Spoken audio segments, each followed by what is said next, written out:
In this video, we will learn how to use a four-step source assessment strategy to assess the source of information and make sure such information is in good quality to support your research argument, your business decisions, or help you understand the world. Before we start, I'd like to introduce the concept of the ladder of inference, and it will help us understand why we need to make the intellectual effort to assess our sources and information. The concept of the ladder of inference was initially developed by Chris Argyris, a former professor at Harvard Business School and a pioneer in the field of organizational learning. The concept is used to describe a common mental pathway of increasing abstraction, which often leads to misguided judgment and beliefs. The ladder of inference reviews our natural mental tendency when encounter new information. From observing the information available to forming beliefs, we may not consciously aware, but we have taken several leaps of abstraction in our mental process. We select some data from our pool of observations and filtered out many of them. We add personal or cultural meanings to understand the selected information.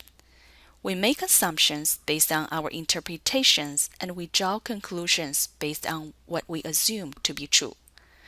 Through the leaps of abstraction, the conclusions we draw are likely distorted from the truth.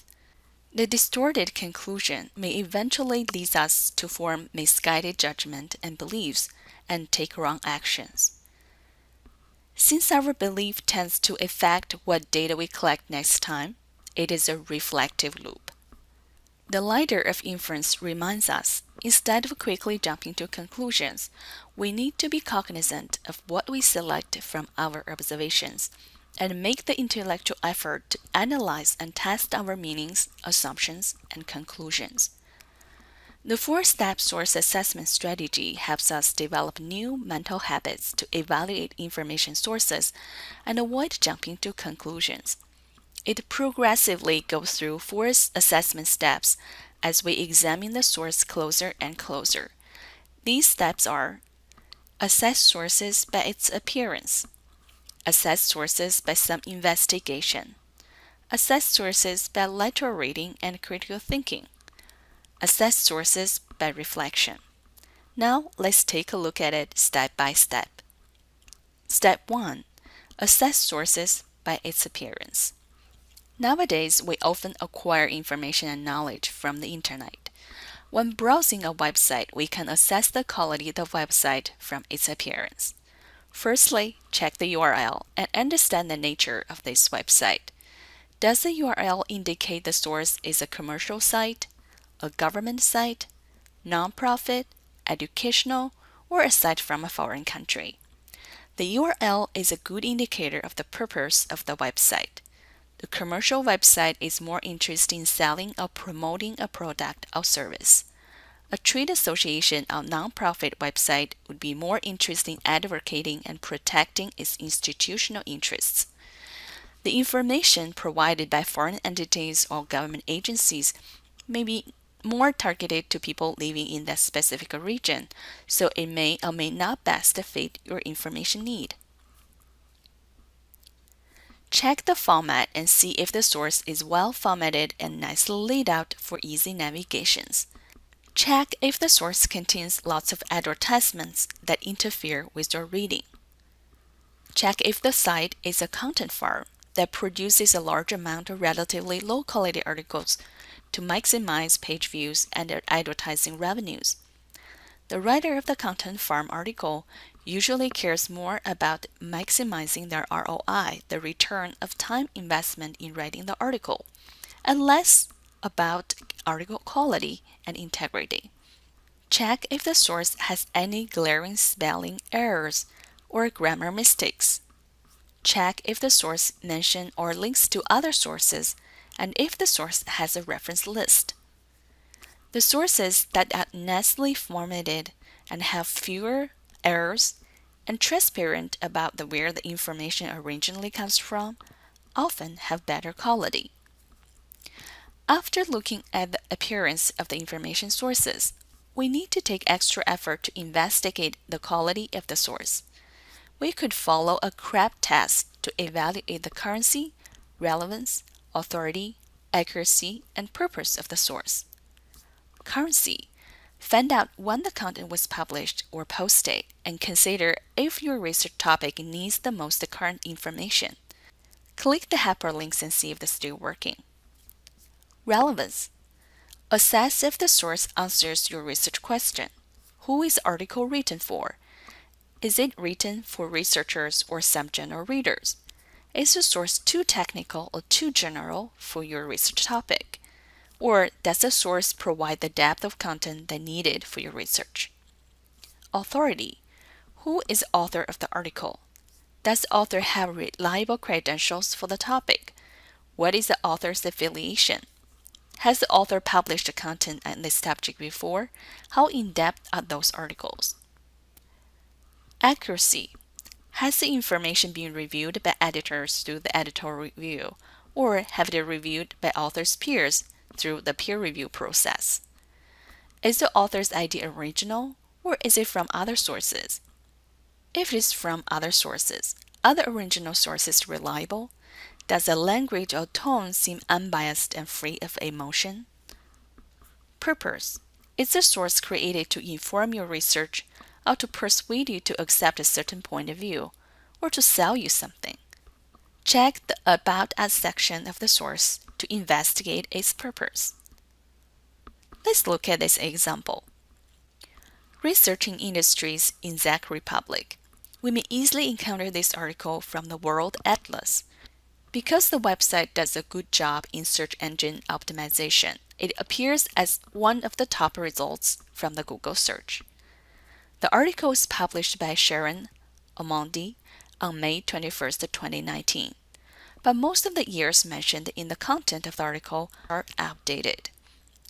In the manufacturing industry section, the article referred to some statistics but didn't provide any citations.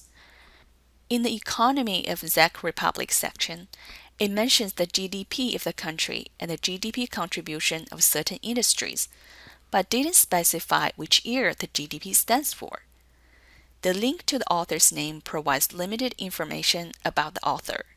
It mentions Sharon is a Kenyan native with a wide range of interests.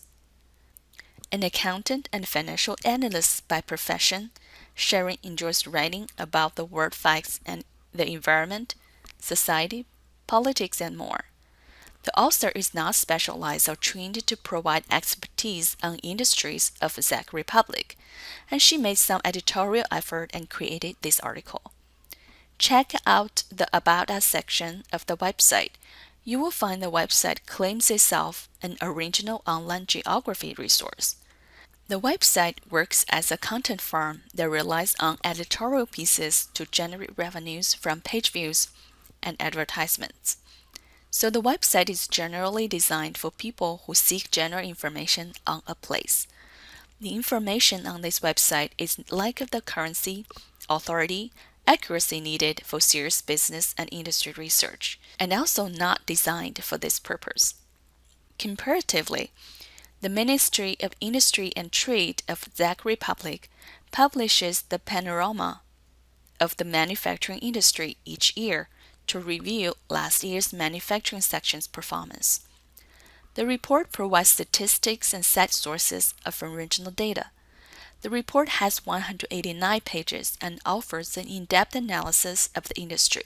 The report is prepared by the Ministry of Industry and Trade in cooperation with the Czech Statistic Office and with the assistance of the Ministry of Agriculture, selected unions, and associations. So the authors have industry expertise in this topic.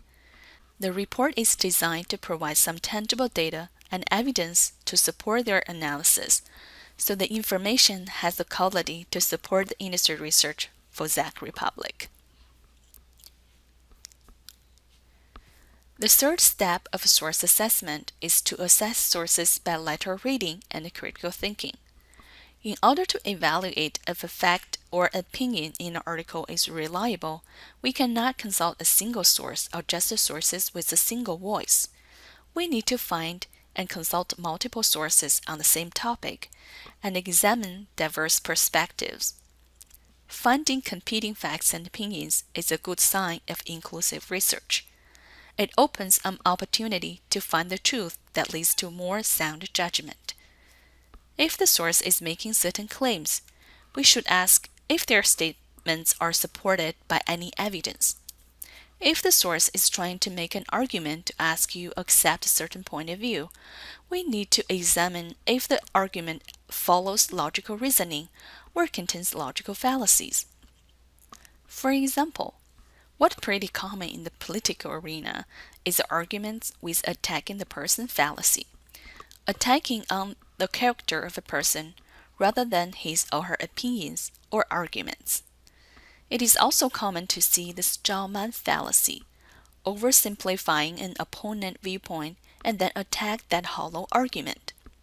Appeal to popularity fallacy, asking you to accept an opinion because the majority believes it. It's pretty common in market research that report make hasty generalization fallacy and claim the preference of general populations based on the data from very small sample size.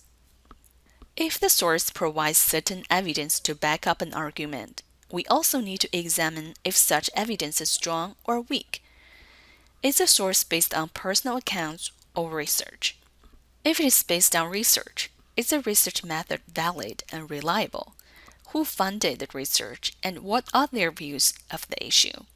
An article published by Harvard Business Review named the title, "Negative Feedback Rarely Leads to Improvements." This article is an interview with Paul Green, who was a doctoral candidate at Harvard Business School. He and two colleagues studied field data from a company that used a transparent peer review process. Their analysis revealed that critical feedback from peers drove employees to stay away from the colleagues who provided the negative feedback and form new relationships with people who provided positive reviews.